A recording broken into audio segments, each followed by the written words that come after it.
মা বলেছেন আমাদের এই সমাজে আমরা কেউই সুরক্ষিত নই। প্রতিবাদ চলছে চারিদিকে।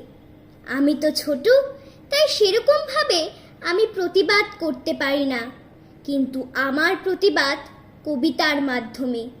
কবি শঙ্খ ঘোষের লেখা হামাগুড়ি। ঘুমটা ভেঙে গেল হঠাৎ। বাইরে কি ঝড় হচ্ছে? দাপাদাপি করছে জানলার পাল্লা দুটো, মাঝে মাঝে বিজলি ঝলকাচ্ছে। ফের শুয়ে পড়তে গিয়ে সেই বিদ্যুতের ছটফটে আলোয় মনে হলো ঘরের মধ্যে যেন হামা দিচ্ছে কেউ। কে ওখানে? কে? হামা কোনো শব্দই করে না। উঠে আসি কাছে, আরো জিজ্ঞেস করি, কে আপনি? কি চান? সে তবু নিশ্চুপ থেকে এ কোণে ও কোণে ঘুরছে, মাথা তুলছে না কিছুতে। চোখে চোখ নয়। কিছু কি খুঁজছেন আপনি? শুনতে পাচ্ছি। খুঁজছি ঠিকই, খুঁজতে তো হবেই। পেলেই বেরিয়ে যাব নিজে নিজে হেঁটে। কি খুঁজছেন?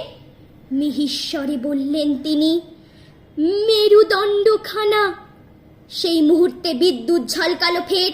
চমকে উঠে দেখি একা নয়, বহু বহুজন একই খোঁজে হামা দিচ্ছে।